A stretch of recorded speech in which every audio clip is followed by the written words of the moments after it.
there's a big part of this that talks about the Rust Belt being hollowed out in manufacturing, Ohio, Pennsylvania. Bring those jobs back.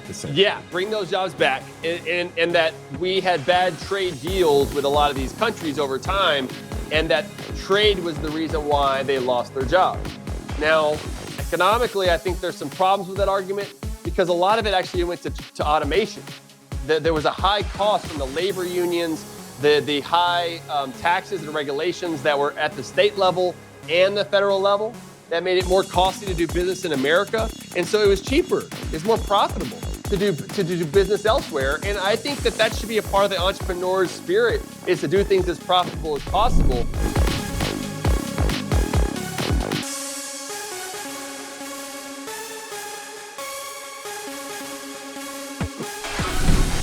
Vance Ginn. We back in 2023, we had the privilege of being on several episodes together with Adam Meister's Bitcoin show. PhD leading economist and champion of free market policies. How are you today? Hey, Ulric, I'm doing well. How are you? Right on. I'm fine. And thank you for coming on my show. And so for those who aren't tracking, we should be on the verge of an inauguration for President Trump. And, and to celebrate that, I normally I'm normally not a cheerleader, but I'm gonna wear one of two hats. I either got this one right here, which is a little short on my long hair, or this one right here, which I actually bought in 2022, front running the inevitable results. And so we're gonna take this podcast just like this. Nice. Yeah. Nice. Yeah. So, and of course, you don't have to wear the hat. You actually worked in the White House, or at least in the Trump administration, with the Office of what was that office again? Office of Management and Budget, OMB. OMB, that's right. Now, those are the people are they the ones that actually? I used to work for the DoD. Are they the ones that actually pay? They send the paychecks out to everyone. Yeah, that's right. That's right. They're kind of like the comptroller at the state level, or you think about the bank within, and so you have the money that's the power of the purse is by Congress. They send the money over to the executive branch, and OMB is the one that distributes it out. Right on, right on. Of course, I should know more about that, but it's been about 6 years since I've worked with them. Tell me and the audience more about what you do. Tell them about the Substack, the podcast. Just give them a quick intro.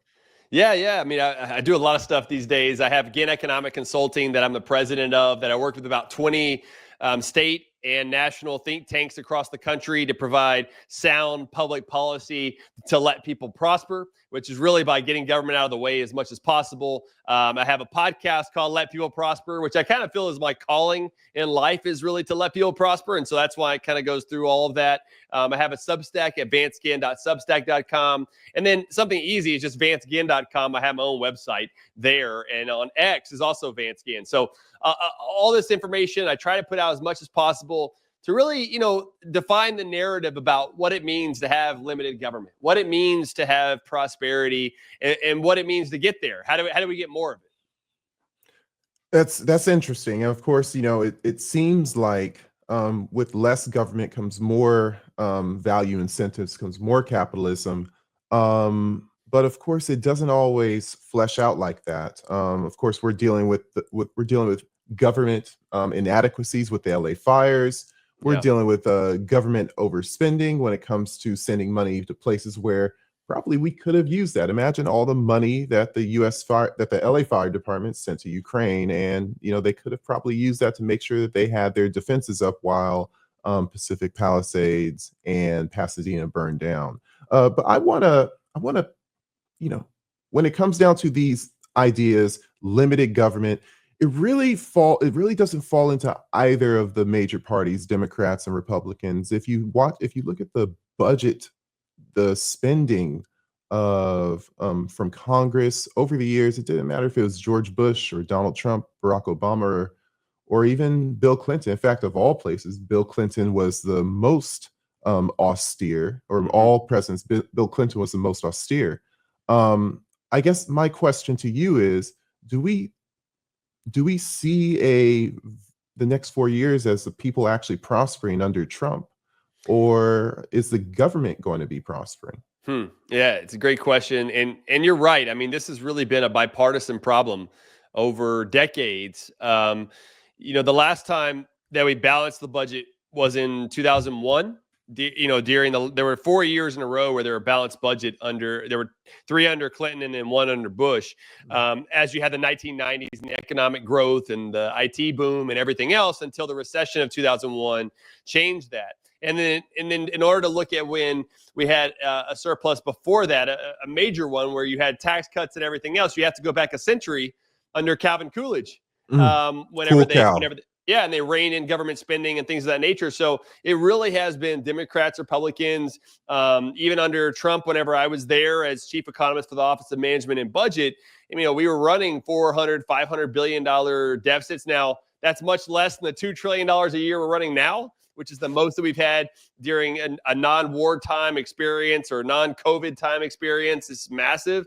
But we've really got to turn the table on thinking about what to do with the budget. And it really comes back to spending less. When I was at OMB, we focused a lot on spending less. We actually found $4.6 trillion in savings over a decade that would have done a great service to bringing down the deficits and debt.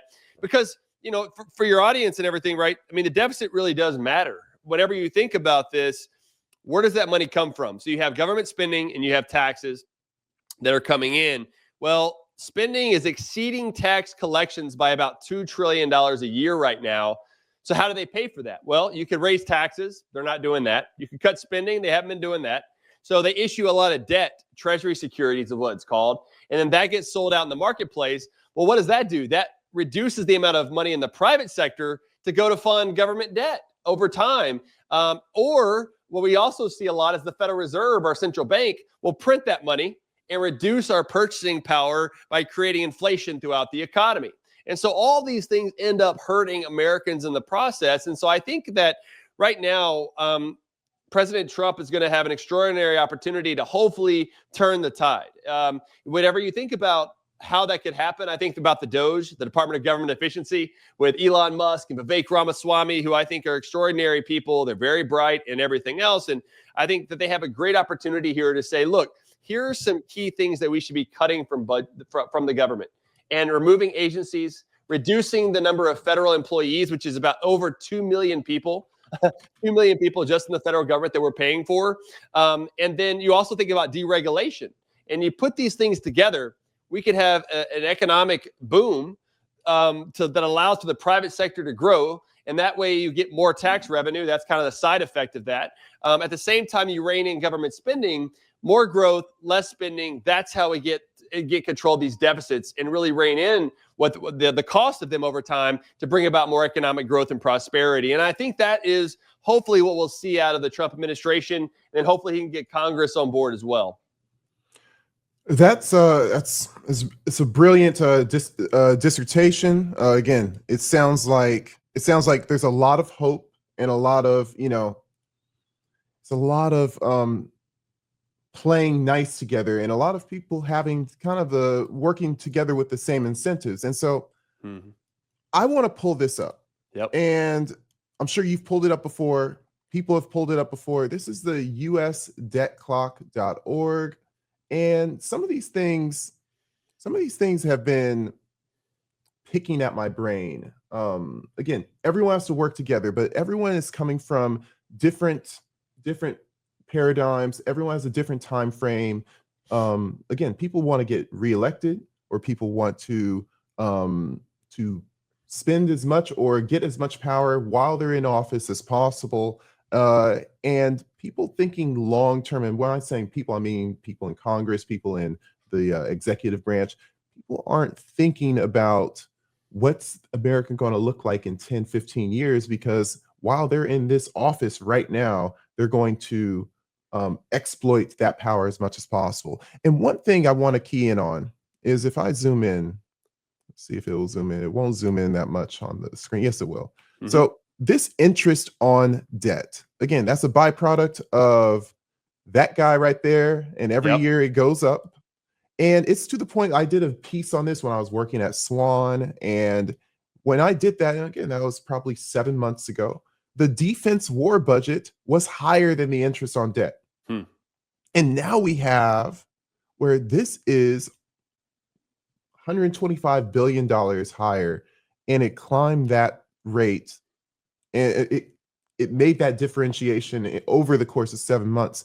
My question is, when the tax receipts, because you said we could raise the taxes, and I believe, I can't find it right now, but I do believe that the taxes that we receive are about $4 trillion a year, across all the board, whether it's income taxes or tariffs. It's all the revenue that comes into America is about 4 trillion. Here's income tax right here at 2.5 million. My question for you is, what happens when when the interest on debt gets so high that not even the revenue that comes into America can match it?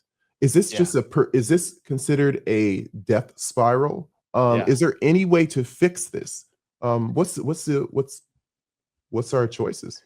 Yeah, no, it's a great point, Ulric. And I think if you just look at the spending and the amount of debt that increases, just since you've been talking, the debt increased by $3 million. Actually, more than that now. It's up to $5 million. Yeah, that went up $5 million just while you were talking. Just it's crazy, you know? And then so if the amount of federal tax revenue being brought in, that $5 trillion right there, right? Compared to the amount of spending, which is almost $7 trillion, right underneath the debt, you can see that the amount of spending there is $6.9 trillion. That's the delta that we're talking about. And that gives you the $2 trillion in deficit. And half of that, to your point, is just net interest on the debt. $1 trillion net interest on the debt. It's just a massive amount of money. And it comes from not only the principal, the $36.3 trillion in national debt, but also the amount of interest that goes along with that, right? And what I mean by that is the interest rates. And so what we saw over the course of a couple of years was that we had high inflation with too low of interest rates for too long, too much money printing in the economy by the Federal Reserve. And so they had to remove some of that liquidity out of the economy. So they raised interest rates. Well, of course, that then hurt the balance sheet for the federal government, where interest on the debt continued to soar and quickly, as you noted, to where now it's over $1 trillion a year, more than what we spend in national defense, almost as much as we spend on Social Security and Medicare.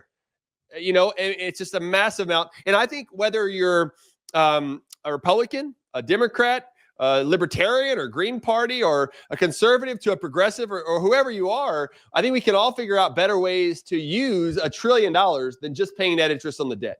This is creating an insolvency issue that is kind of this debt spiral that you mentioned before. And it's one reason why I'm also concerned about not only the debt and the amount of spending that's going on, because spending is driving this amount of debt, but also what the Federal Reserve is doing, because now they've been lowering interest rates.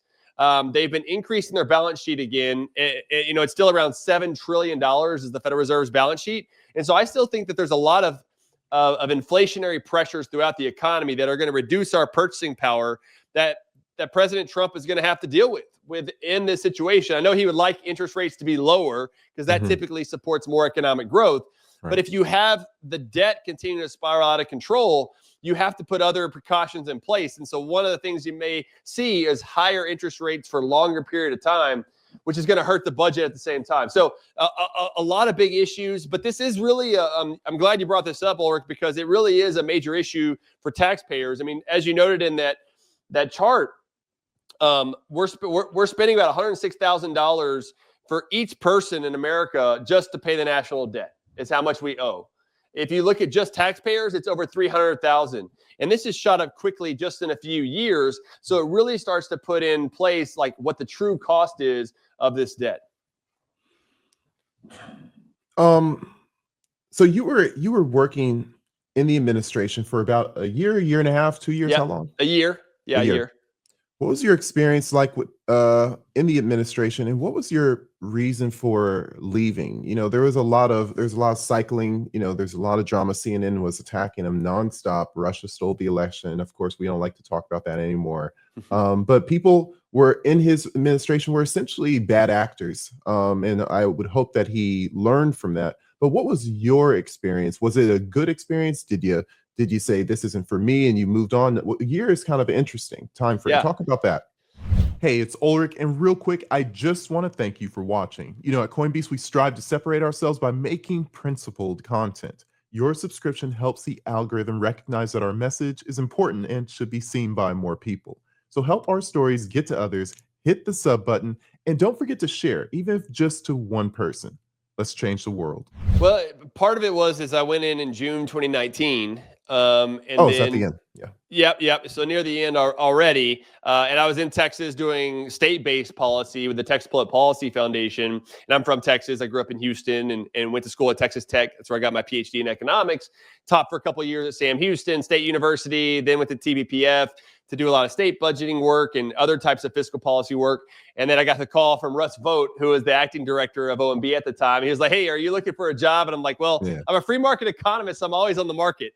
Especially going to the White House. And then I was taking my family. I had 2 kids at the time. Now I've got 3. But we moved to Virginia and lived there June 2019, helped write the president's last budget where we found that $4.6 trillion in savings. That was an extraordinary experience.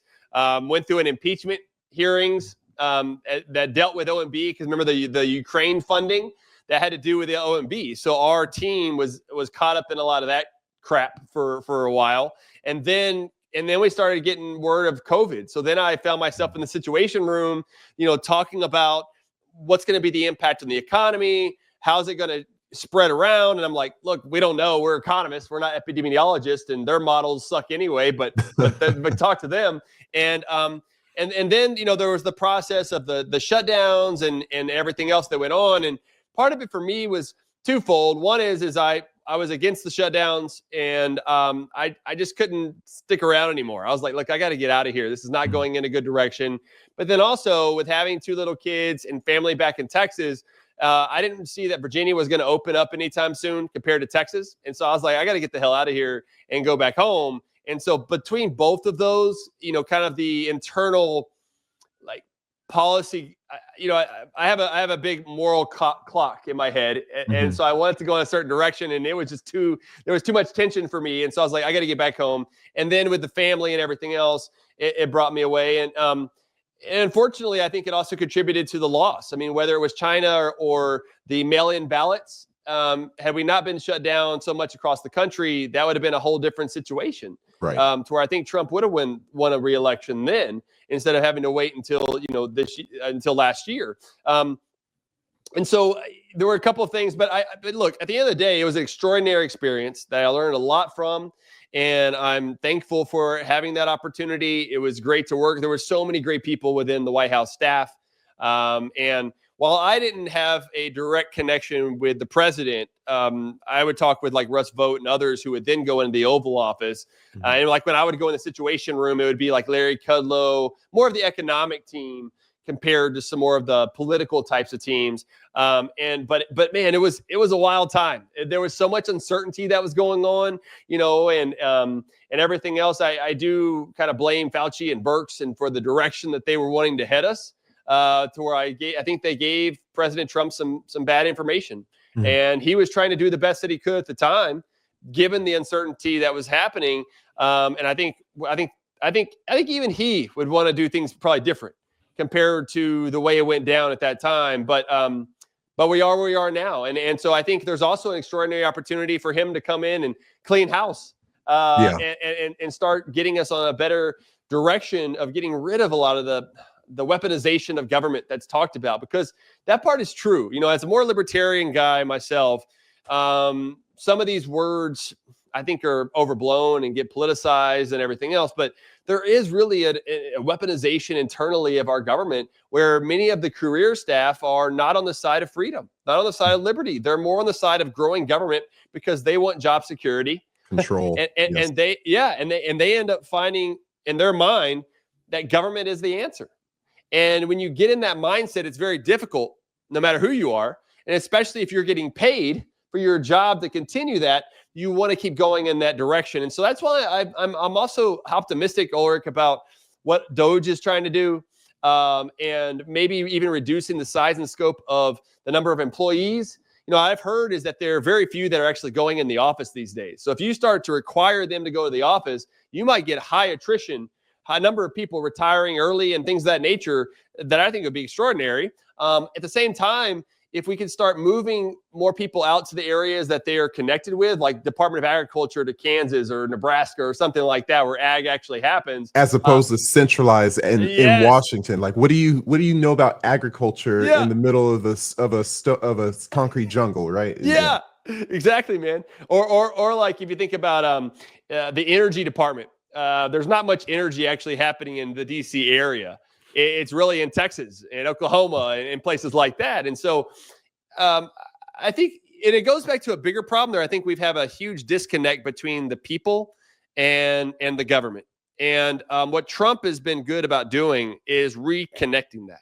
And I think that's why so many people show up at his speeches. I mean, these are extraordinary. These are like rock star. Speaking of rock star, I mean, I'm a drummer and stuff like that. These are like going to a rock star sort of situation where you have massive crowds that are going there to see him. And usually you don't get that from politicians. It's usually the political class that will go to a lot of these events. But now these are just, blue collar folks and everything else, where the Republican Party has become more of the worker party compared to what the Democrats were for so long. I will share that I have some caution, some concerns about some of the tariffs and the protectionism. As more of a free trade guy, I would like to see more free trade agreements with our allies. I think that would be a better approach to put pressure on China, because China is a major threat. And I believe that they are, but they don't really care about their people. They're a communist country that don't have re-elections, right? They don't have elections. They don't have to worry about that. Let's pause real quick. Let's break down in a succinct executive summary of what exactly does Trump mean with these tariffs. I mean, I think recently even he was threatening or talking about tariffs when it comes to Canada, and 2 weeks later, Trudeau is resigning.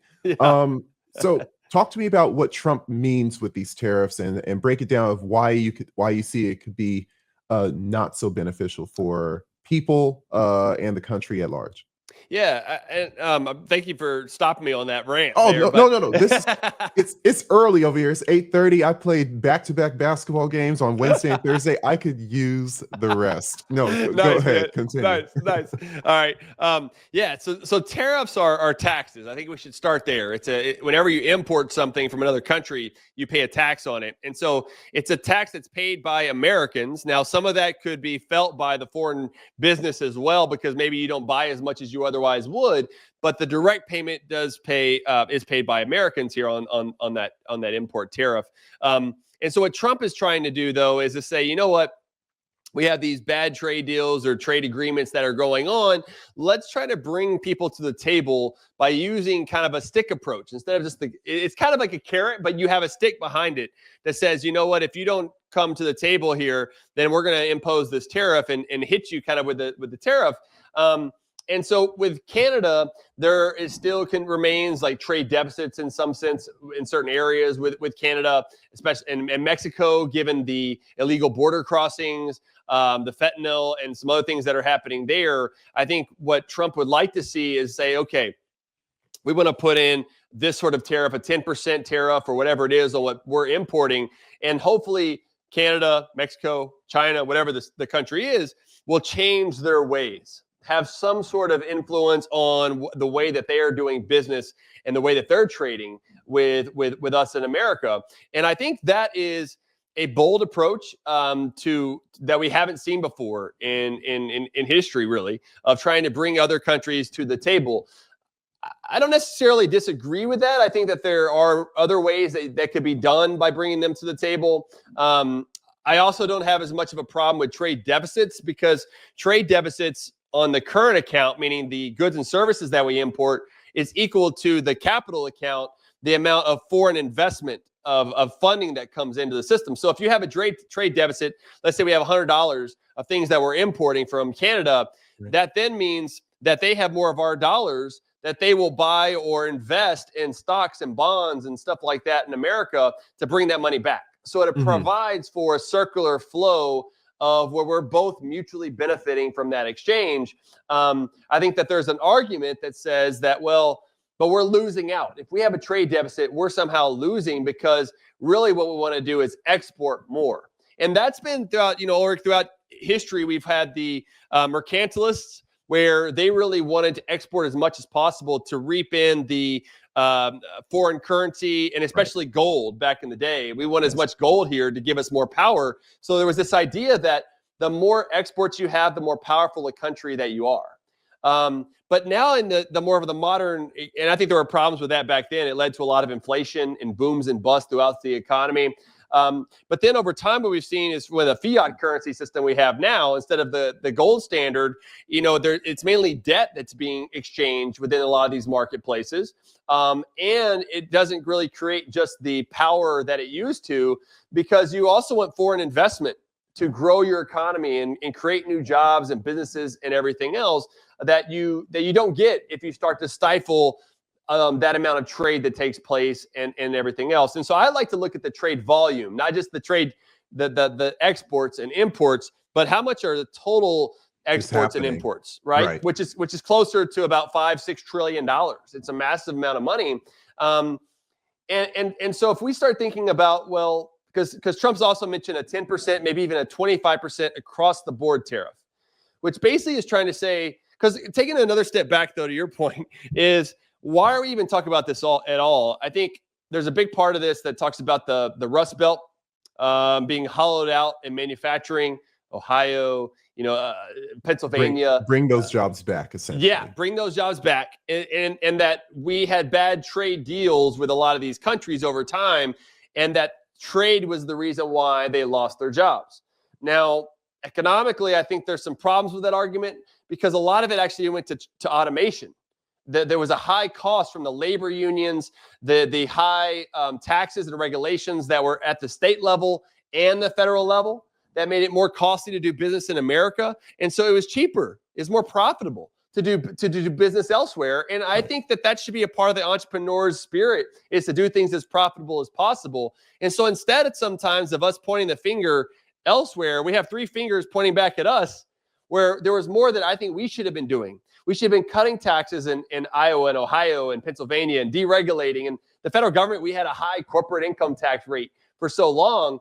These were reasons why we weren't as competitive as we otherwise would, including a high minimum wage, where they can do it much cheaper elsewhere.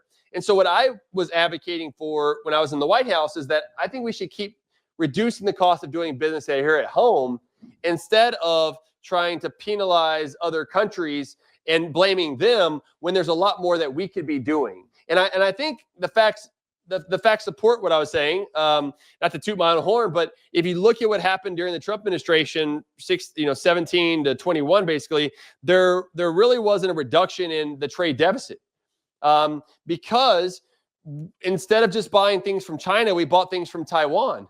We just shifted where we were buying some of our things. And by the way, we still have a trade deficit with China, even with the tariffs that were put in place back then. So at the end of the day, I just don't think that they work, and they cost Americans higher prices and fewer jobs in the process. And so I would rather see more abundance. Let's increase the supply in America of things, instead of trying to use price control, use price fixing on the international conduits, essentially. Yeah, exactly. It's funny because you talk about the entrepreneur spirit, and when it comes to America, and the things I was hearing you say, the labor unions, price minimum wage fixing, what you have there is not lawfare, but what you have is essentially government infringing or forcing you to play by certain rules that aren't necessarily free market. But meanwhile, the free market is technology is progressing, and you have, like you mentioned, automation. But automation takes away jobs. So what do we have to do? We have to avoid advancing as a society. So what happens is people feel the right, or the basically the privilege to say, hey, the government's going to protect me from the evil AI robots that's going to take my job. So we're going to stay essentially in the relative Stone Age, so I can get a wage on a regular basis. Meanwhile, China says we don't care. Other places say we're going to be cheaper, so you can get your products cheaper, so you can get your bottom line to look like the way you want it to. And American productivity, American industry is essentially fighting that. Where 200 years ago, we were the front runner in the industrial age. We were the first to have an industrial revolution. And Yeah. now it seems like we're fighting that in order for the sake of having jobs. I just feel like as much as these people want liberty and bringing back prosperity and productivity to America, there's a cost to that, which means what does productivity look like here? And it doesn't necessarily look like what it did in 1964. So it's something that I think conservatives and people who want to make this change under Trump need to really look at. And I think, they've been kind of, it's funny, they talk about, bringing productivity back to America. Then they have this H-1B kind of, discussion where they're streamlining Indian jobs, or they're implying that they would be streamlining Indian jobs. And these were supposed to be, hey, these are the jobs that Americans were supposed to get. Do you have any insight on that? It's kind of in my algorithm, it kind of blew up and then it kind of fizzled away because I guess the fire around the corner, is more important to what Google and X wanted me to see. But what's your opinion on this H-1B dynamic, and how does Elon and Vivek and Trump play into all this? Yeah, no, it's a great point. So, with immigration, because what we're all dealing with here, H-1B visas, and dealing with immigration is a hot button topic. Gets politicized a lot. I live in Texas. I live near Austin, Texas. So, along the border with Mexico has been a hot place for years now, and it gets a lot of political discussion from the left and the right, and whether Biden was doing a good job or what Trump was doing a good job, and whether or not we should build a wall and all this stuff. But one thing I would just take a step back real quick is that, people still believe in the American dream. Yeah. People want to advance, to your point, right? They want to progress. And we have people wanting to come here from across the globe for a better life. And, to some extent, we're all immigrants. And I think I would like for us to start to treat people like people again, instead of numbers. And these are immigrants versus native born and everything else. And Keynesian economics. I'm not an open border person. I believe in the rule of law. And I think that the rule of law is really important. But I do believe that we need more people here. We have the native born population is actually shrinking and is expected to, because we don't have the same number of babies. I have 3, so I'm trying. But we're going to need an increasing population to have more economic growth, pay for a lot of our Social Security and Medicare, like we talked about earlier with our fiscal problems. And so then it's a question of, how do we deal with this best? And I think that's where this H-1B visa debate is really going in a good direction, I hope, is to say, look, we need people that have the best education possible. That's really where H-1B comes in, is that they're higher level, they're highly educated people, usually who have a bachelor's degree or higher, and different things. And so right now they're capped at a certain number. And I think what the idea is maybe we should raise the cap, or there's some that say to raise the minimum salary of how, whether or not you can come in, your eligibility to get those H-1B visas. But we also, I also think we need low-skilled workers as well. There are some jobs, better or worse, that I just don't know that Americans want to do, especially at the wages that are being paid at farms and doing different things that those who are coming here across the border in particular would do. And instead of treating them and creating a situation of illegal immigration that's happening and is very abundant, what if we had a more market-based immigration system, to where we allowed for prices to better allocate who should be here and who should not, and allow for producers, suppliers to be able to pay for those visas? Or if people have enough money, they want to come over and they get a loan or something, that they could pay for their way to be here for a while. I think I would like to see better pricing within the labor market, in the immigration market. And so I think that would solve a lot of our problems, that we wouldn't have to worry about who's coming and everything else. And if we had a better idea of who is here, because one of the big problems here, Ulric, is that when you have so many illegal immigrants, we don't know who's here. We don't know if they're terrorists. We don't know if they have a criminal record and everything else. And that's a major problem.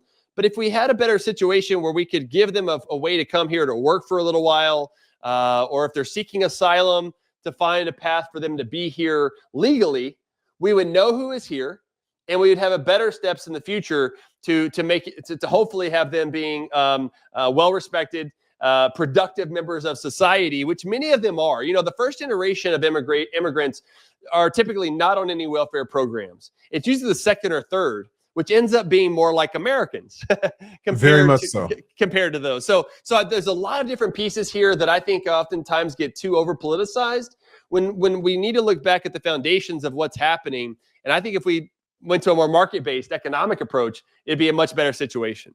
I love the way you incorporated let prices determine, you know, let supply and demand determine where we go with, you know, these critical decisions. And of course, the market is way more dynamic than a few people in a room determining what the policy should be. It's too much policing, whereas the market, all the individual actors have their incentives to produce, to prosper. No one wants to go broke. No one wants the government to take their business. Everyone wants to thrive. And when everyone wants to thrive, what ends up happening is the right answer usually pops up.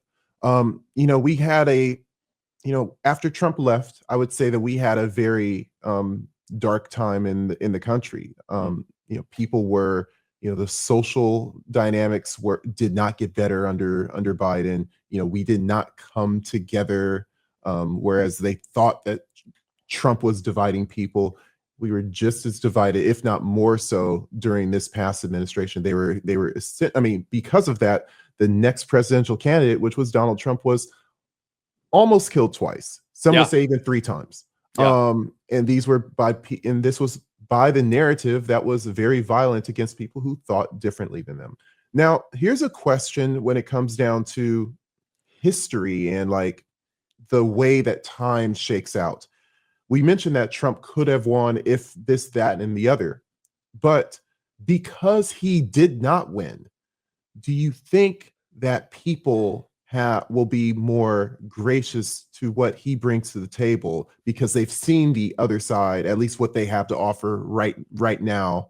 And most people would say, wow, we don't want any more of that. Or do you think that for 8 years straight of Trump, it would have been better? What's your thoughts of how this will shake out? Trump, something else, Trump, or Trump, and then move on? Yeah. What's better for the American people? Yeah, no, man, that's a good question. You know, I kind of think this is the better path. Unfortunately, I think that the last 4 years have been terrible for the economy, and I've talked a lot about that. And the Bidenomics was a complete failure on so many levels. But I think oftentimes we need wake-up calls as Americans to see how bad things could be. And you know, I don't know if Trump would have won in 2020 and then came in 2021 during the COVID lockdowns and everything else, I think he would have probably opened up faster, but there would have still been a lot of the baggage tied to it that I don't know that he could have got a lot done just because of so much that was happening. Whereas now with Biden coming in, keeping things locked down for longer, having the economic catastrophe that happened over several years, it woke people up to say, you know what, to your point, like that's not a good direction I want to go. And I actually liked more of what was happening during Trump, before COVID. I wish we could get back to that. And in fact, if you look at the election, I mean, this is the first Republican to win the popular vote since George W. Bush did in 2004. So we're talking about a long time. And even I Democrats, believe he did. I don't think he won in 2000 either. Did he miss the pop? Yeah. So that was one since probably Reagan. Yeah, if not George, or if not his father. Right. Yep. Yeah, it was Reagan. You're right. Reagan. It was Reagan, man. So like, it's been a long time. And so I think that also indicates where people's heads are at. To your point, is that they want a different direction. They may not like Trump with some of his bombastic style and some of the other things that's going on, but they're willing to take that risk given that they've seen so much bad that's happened over the last 4 years. So if I had to evaluate it the way you put it there, I think the Trump was probably the best approach here. Right. And bombastic is definitely a way to describe Donald. Yeah. I mean, the marketing, really, it's so funny. Like him as a businessman, like his whole campaign um, has been so much branding. It's Yeah. never, I've never seen that before. I'm wearing a Right. t-shirt that says Yeah. America's Most Wanted. I have so many hats that I'm afraid to wear in Los Angeles. Yeah. And even still, like even with the cryptocurrency, which irks some Bitcoiners, he goes to the Bitcoin conference and he, tells, the Bitcoiners what they want to hear. Generally he doesn't know about Bitcoin, but his Yeah. sons probably do. They know about crypto. And what do? They're not just, we can make our own crypto if we want to. And mind you, me as a Bitcoiner, I don't like that. But guess what? These people are entrepreneurs. Yeah. Crypto is generally venture capital and creating value, or maybe even rug pulls where they can. And it's up to the consumer to essentially watch what you're buying. But these people are providing products. He's providing $1,000, sneakers for people to buy if they so want. It's so different. And the social media aspect, they were masters of that. Kamala nor Biden could keep up. And they pulled in the younger audience where you would think the Democrats are supposed to. Yeah. And it's remarkable. And I'm happy to see it. And you would think like, oh, the Republicans are just going to die off. Doesn't seem like it with this administration. Yeah, it was crazy too, Ulric, is that can I get your thoughts on this? Is with Bitcoin, and as we've talked about before, like I'm all for like competitive currencies. Like Sure. I want. That's great. I don't think the future is the dollar, given all the loss of purchasing power and everything else. And so I think Bitcoin, in particular, or something else, should be the future. And in particular, I just want competition. I like the competition that's in the marketplace. I'm a little skeptical of the government buying too much of the reserve and putting it behind the scenes, because for one, those are taxpayer dollars. The government doesn't have money. And so you're taking money out of the private sector to invest in there. And so that now you have some trade-offs that could happen. Like Thomas Sowell said, there are no solutions, only trade-offs. And so I'm a little concerned about that. However, we've already got the federal government involved with the purchases of gold, purchases of treasury debt. So there already is a precedent for this. But I do think hopefully it'll help out with some of the competition. I don't know what's been kind of your thoughts on that. Yeah, it's so funny because I do have, of course, this podcast with Coinbeast, but I do also work with another YouTube called The Pleb Underground. And my video that will be coming out on Tuesday will essentially be, well, at the time of this recording, it will probably be about 6 days old, but it will essentially be addressing that strategic Bitcoin reserve. Now, the narrative, which has been dominated by Senator Loomis, Cynthia Loomis from Oklahoma. No, where is she from? Montana? I forgot.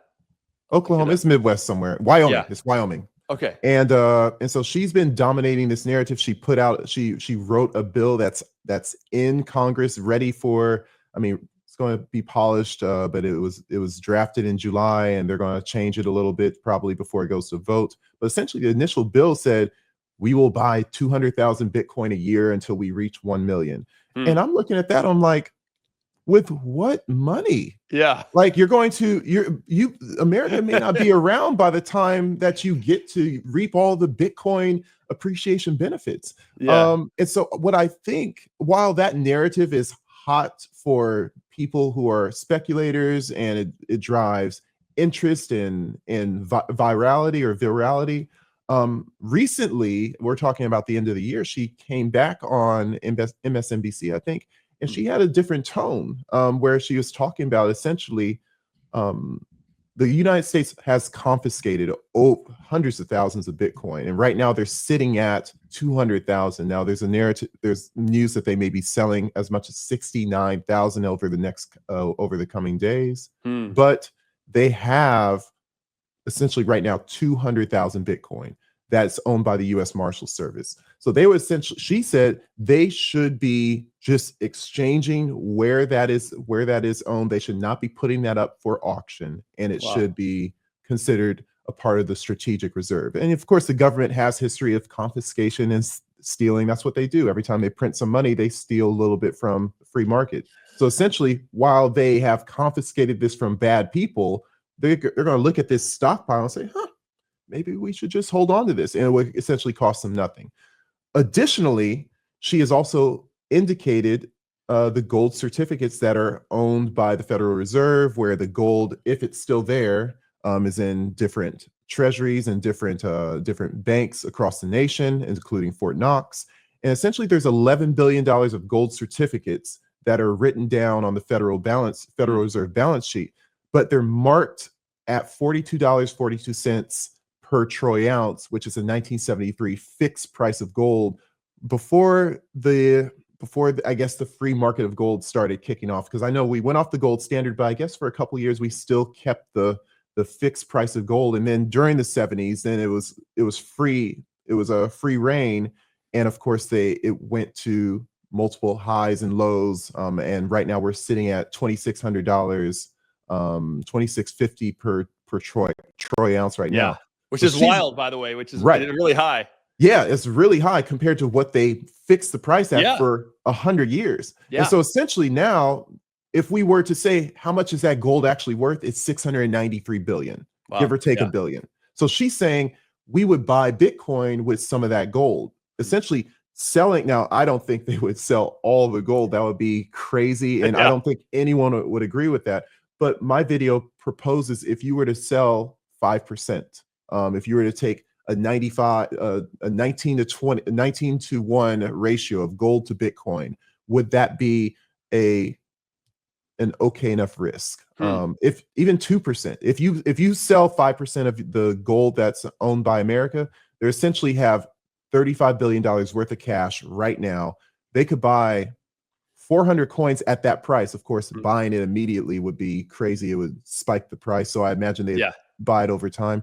They could potentially buy another 200,000 Bitcoin, as the price appreciates, when everyone knows that America is buying Bitcoin with that sold gold.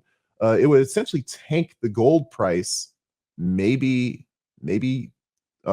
gold market cap, maybe $2 trillion, but that could send Bitcoin into basically doubling it just from that purchase alone. And then you think about all the side after effects of gold owners saying, "Oh wow, America is selling gold to buy Bitcoin. Maybe I should sell some of my gold." So it would create a little bit of a bullish market for a long time. Yeah. But again, are you going to convince Congress to sell, or whoever is in charge of it, to sell 5% of your gold? And are you going to convince them to reprice the gold at the free market value? It's a lot of dynamics, but you don't have to print money to buy a significant amount of Bitcoin for a strategic stockpile, which in my opinion, like oil or like gold, is an indicator of economic strength, optionality. And whether you call Bitcoin stable or not, I would consider it stability, because if that thing is the future, you may want a little slice of that in case it catches on.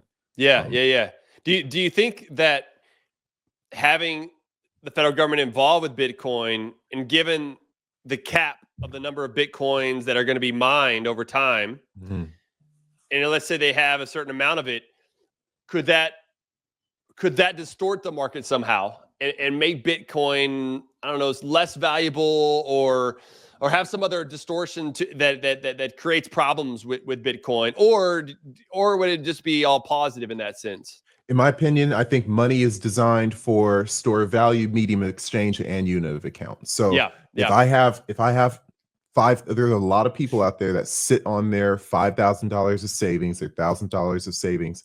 And that savings doesn't leave. Whether you want to do first in, first out, or first in, last out, you can have this chunk of money that never moves, because someone says, I always have to have $10,000 worth of savings. And if that never moves, the US government in the same way could do that with gold that's never moved. It doesn't seem to hurt what gold is trying to do. And Bitcoin. So Bitcoin has multiple use cases. There will always be people that want to use Bitcoin as a form of exchange. I would love to buy my next computer component with Bitcoin, like they used to do on Newegg 10 years ago. I would love to gamble with Bitcoin. I would love to buy a house with Bitcoin. It falls on the the product provider. It falls on the person who's providing the goods and services.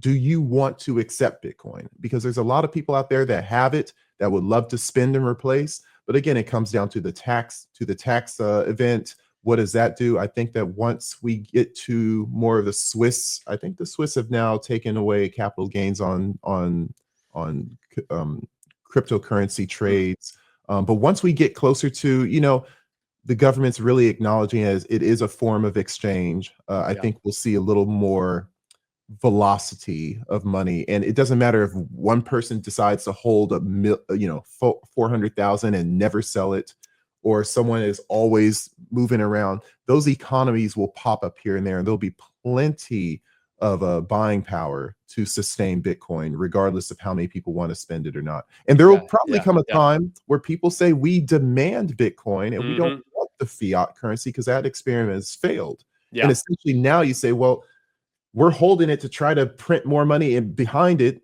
that's a whole nother story where it's like, does that them holding it extend the fiat game? But I will say that if people look at it and say, we don't want that paper, we don't want that debt, we don't want that IOU, then they're going to run into a situation where this is the only legitimate money that we have, and we have to use it. That may be a long time from now, but I do believe generally, like you said, let all monies participate in the free market, and let's see who wins.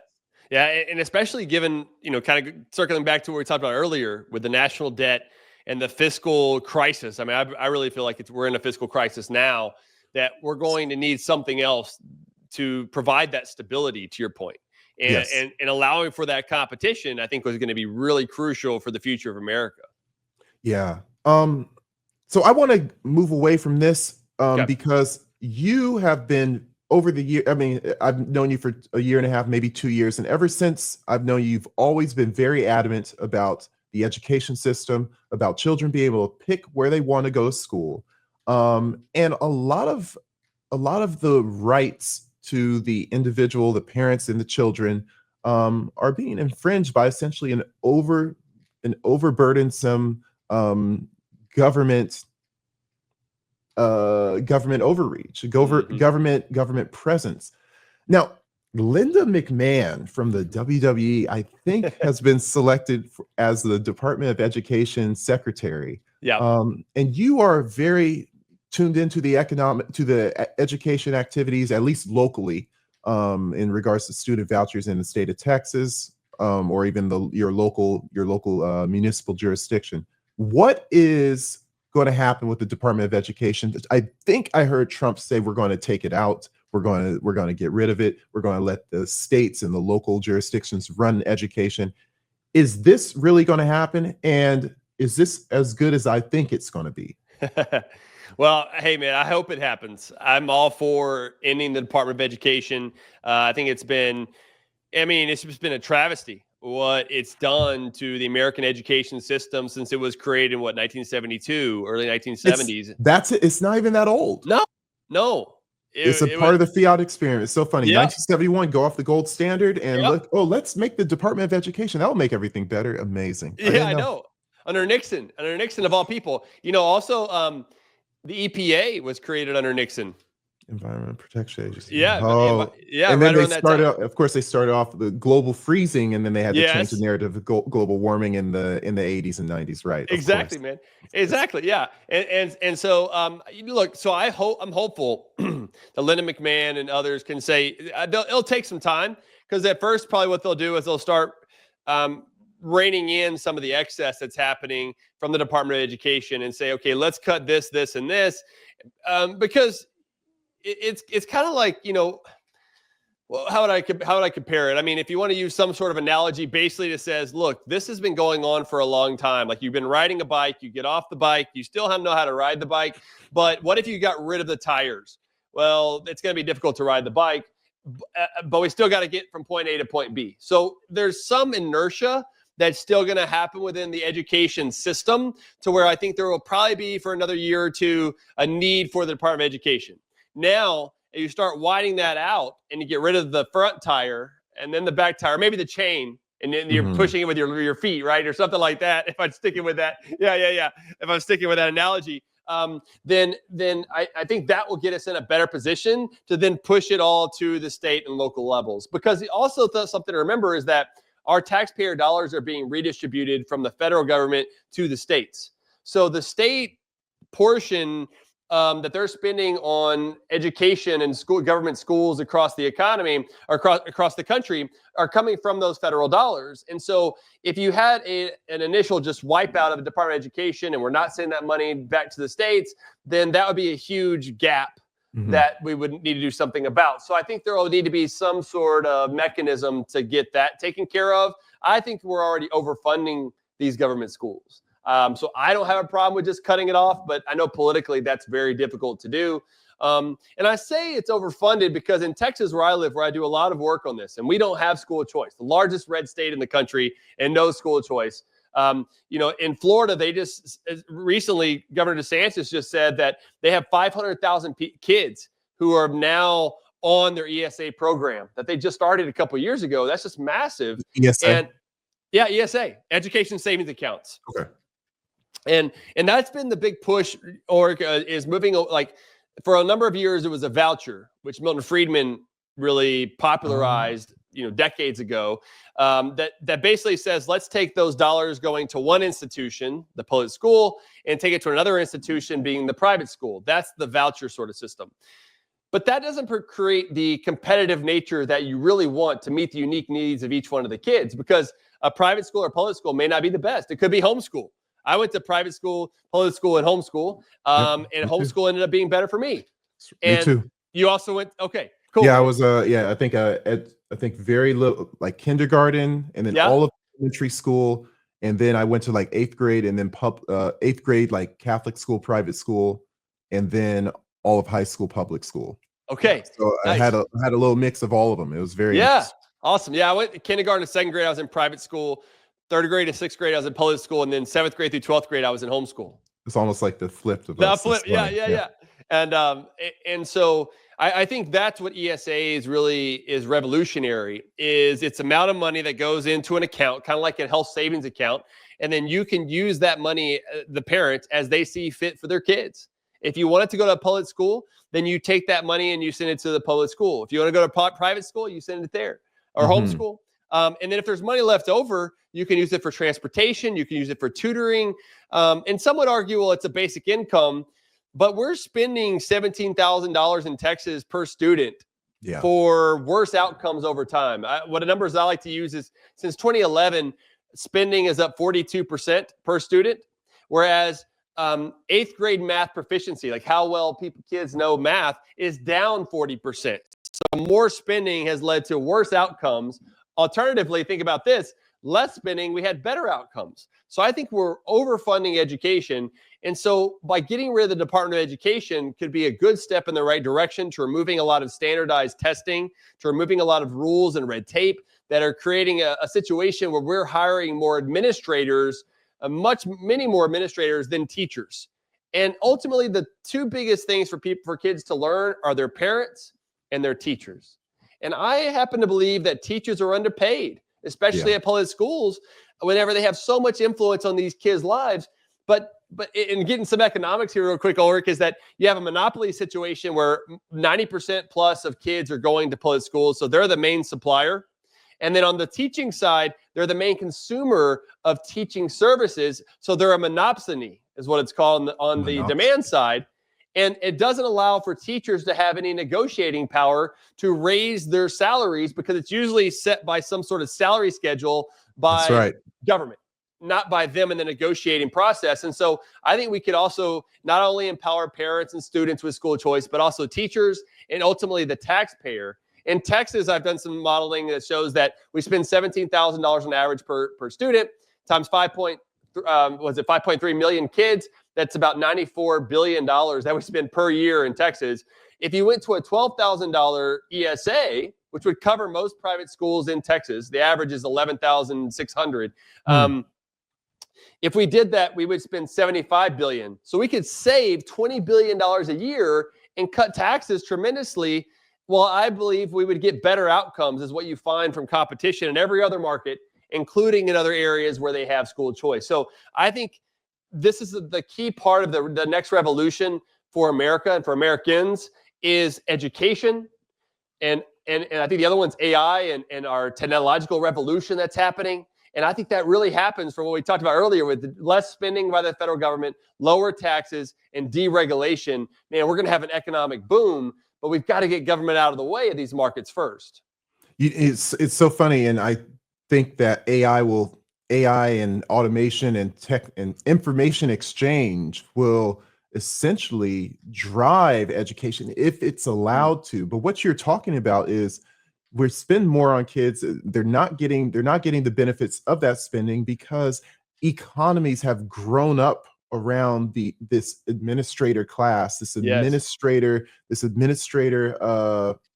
money pit. And administration, I mean, we could talk about healthcare, we could talk about academia, we could talk about insurance, anywhere where people over the decades have said, why is this costing exponentially more? You can also look at the administrator class and say, wow, they have exponentially grown as well. And by the way, we have computers that are better now in our pockets than the ones that we sent to the moon. Yes. Than the ones we used to send people to the moon. So why do we need such a massive administration class to solve all these problems and to bring information from one point to another? This is theft. Yeah. It's stealing, it's money laundering. Yep. And somehow it's become a jobs program. That's right. Like, how can we just get more administrators? And administrators have an incentive to continue to grow government so they can get paid more. That's right. If you rip it out, then you cause panic, you cause widespread panic, you cause industries to fall, then those people can't send their kids to school. Then you have this massive recession. These things need to be wound back because technology is coming. Technology has been here for decades. Yeah. And for some reason, people think it's a good idea to create unnecessary jobs. Let the market create jobs. Yeah. Think about this real quick, is that Elon Musk at X, when he purchased it, was Twitter back then, what did he cut, like 80%? 85%. And it's working fine. You can complain about the algorithm, but it's working fine. Yeah. And what if we were able to cut 85% of the 2.2 million federal workers? I mean, yes, it will create some disruption. Yes. But you need economic disruption like that sometimes in order to unleash what's being hidden, what we can't see. Hayek's the knowledge problem. We don't know what the future is going to hold because we have limited knowledge today. And too often the government thinks that they know best when they clearly do not know what's best. And we become, to your point, of having an administrator class that is weaponized against the private sector because it's in their interest for the private sector not to grow and to be more dependent on them, the government. That's not the republic that we're supposed to have in America. Okay. If I don't stop this, we're going to keep on going. I'm going to have one more question for you. Okay. I'm going to have one more question. And by the way, I thank you for coming on this show and just unleashing all this complex understanding of how our economy works and compacting it into a way that I can understand, that my audience can understand. But I do want to ask this one question. When we release this, it's inauguration day. Trump is the president. What does the first 100 days look like? Yeah. First 100 days, I think day one, he's going to come in and deregulate things. He's going to unleash the energy potential and allow us to be energy independent again. And that doesn't mean we're not importing anything, but it means we're producing a lot more than we are today. Permitting reform is going to be huge on the energy side of things. I think they're going to roll back a lot of the labor regulations that the Biden administration has put in, and they're going to allow for more things to be created across the economy. And so that's just day one and day two, probably. They're going to see a lot of executive orders in that sense. But there's also going to be a big push, for this big deal that they're talking about now of piecing together a reconciliation package to where you don't need a 60 majority vote in the Senate. You can have a simple majority, 51 votes. And that's what the Republicans have now.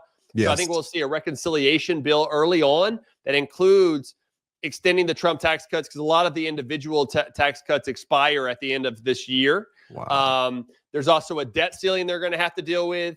And so I think with all of that, you're going to see just an unleashing of the supply side of the economy if it's done right. And I'm hopeful that it will. I think that Doge will also provide a lot of insights. And so, well, maybe what we'll see here, Ulric, is a better connection between the private sector dominating and the government supporting, providing the institutional framework for what should happen in a free market capitalistic system. And I'm trying to be as optimistic as possible. You never know some of the things that are going to come up. But I also think within those first 100 days, we're going to see some interesting things happen around the world. I happen to believe that the Russia-Ukraine war will end. Right. I happen to believe the Israel-Hamas stuff is going to end. Hopefully. Because these people are fearful of what Trump would do to them, whereas they weren't with Biden, wherever he's hiding, and everything else. And so I think those change some of the dynamics. I'm still cautious, like I mentioned earlier, of the overspending, of the protectionism and stuff like that. But I think if you could provide these other pro-growth paths, that will do a great service for America and provide us as the shining city on the hill once again. Thank you for your time, Vance Ginn. It's been a pleasure, and we're going to have to bring you back on, talk a little bit more in depth about academia, and hopefully by that time, maybe we see the wheels coming off the Department of Education. Thank you for your time. Hey, thanks so much, Ulric. So that was Vance. Again, my friend that I've known for a while now. It's so funny how time is flying. I worked with Adam Meister to do a few podcasts in the summer of 23. Vance was there with me, and it's just so profound, the depth of his knowledge and the ability to just run off all these different topics. He's a smart guy. He's based in Texas, so he obviously has freedom on the mind. Check out his content, and we're going to look to bring him back soon so we can talk more about education, because that is really the foundation of our society, as is money. I'm Sir Ulric, like my father before me. Tune in next time when I bring on another advocate of liberty.